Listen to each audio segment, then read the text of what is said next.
2014 పూర్వం ఈ దేశంలో సంకీర్ణ రాజకీయాలు తప్ప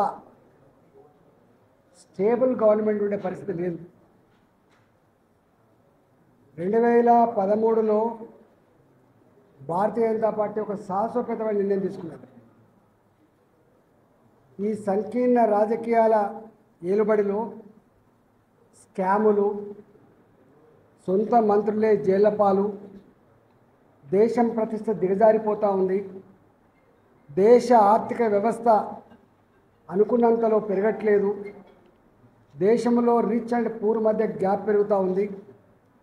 కాబట్టి దేశాన్ని బాగు చేయాలంటే నేషనల్ పర్స్పెక్టివ్ వ్యూతో ఉన్నటువంటి భారతీయ జనతా పార్టీ అధికారంకి వస్తేనే సాధ్యమైందని చెప్పి భావించి ఆనాడు 12 సంవత్సరాలుగా గుజరాత్ ముఖ్యమంత్రిగా చాలా దేశంలోనే అన్ని రాష్ట్రాలకు ఆదర్శవంతంగా పరిపాలన కొనసాగిస్తున్నటువంటి మోడీ గారిని, మా నాయకుడు మోడీ గారు వాళ్ళ నాయకత్వంలో మేము ఎన్నికలకు పోతున్నామంటే యావత్ దేశం భారతీయ జనతా పార్టీకి దాని మిత్రపక్షాలకు 300 పైచిలకు సీట్లు ఇచ్చి ఒక అజేయమైనటువంటి ప్రభుత్వాన్ని ఇచ్చింది భారత జాతి.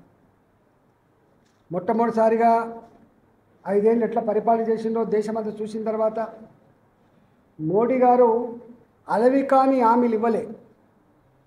నేను నిర్మించిన నేషనల్ హైవేస్, నేను తీసుకుంటున్నటువంటి విదేశీ వ్యవహారాల పద్ధతి, దేశ ప్రజల కీర్తి పెంచే పద్ధతి, దేశాన్ని పురోగమింపజేసే పద్ధతి, దేశంలో ఎక్కడ స్కాములు లేకుండా భారత జాతి తరలించుకోకుండా ఏ ప్రభుత్వాన్ని అది అందించిందో అర్థం చేసుకున్న ప్రజలారా, మీరు ఆశీర్వదిస్తే మరోసారి మీకు సేవ చేసే భాగ్యం కలుగుతుందని చెప్తే వారిని నిండు మనసుతో 276 గెలుచుకున్న భారతీయ జనతా పార్టీ 303 సీట్లతో భారతీయ జనతా పార్టీ ఎలోన్గా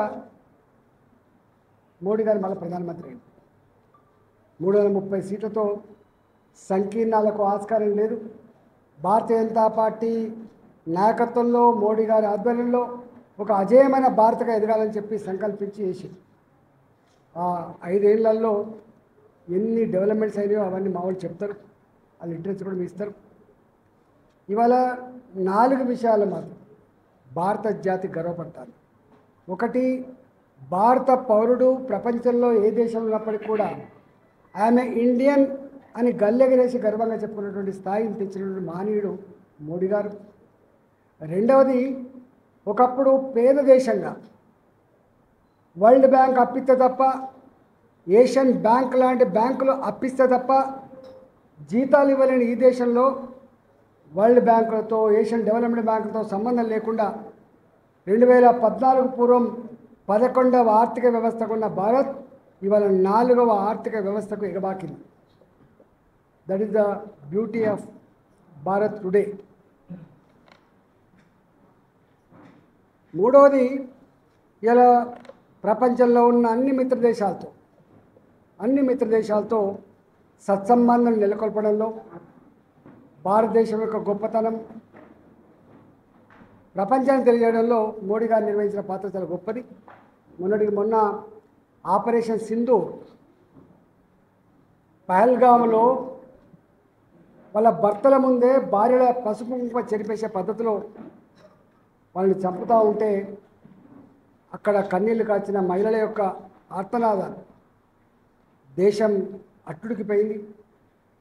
ప్రతీకారం తెచ్చుకోవాలని సంకల్పంలో భాగంగా ఆపరేషన్ సింధూర్లో వయోమహి సింగ్,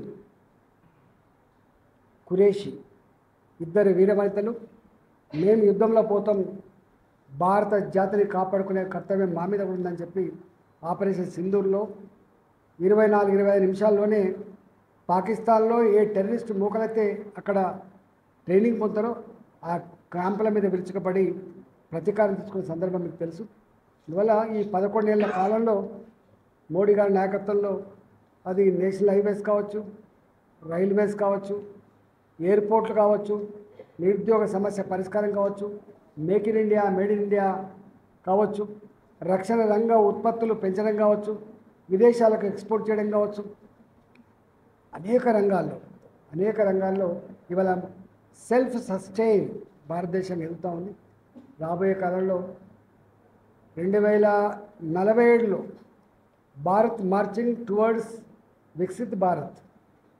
ఇవాళ భారతదేశం 2047లో వికసిత్ భారత్ వైపు పురోగమించే దానికోసం భారత ప్రజలు నిండు మనసుతో మోదీ గారిని ఆశ్రయించాలని చెప్పి కోరుతూ 11 సంవత్సరాలు అక్కడ, సంవత్సర కాలంలో మేము ఇక్కడ పనిచేస్తూ ఉన్నాం కాబట్టి ఇక్కడ తెలంగాణ ప్రజలు నిండు మనసుతో ఇవాళ ₹1 కూడా ఇవ్వట్లే అని చెప్పి అయితే మాట్లాడుతున్నాం. ఆ లెక్కలన్నీ కూడా మా వాళ్ళు విజయమ్మ కానీ మా విజయరామారావు గారు ఇస్తారు. తప్పకుండా మీ అందరికీ ధన్యవాదాలు. నమస్కారం.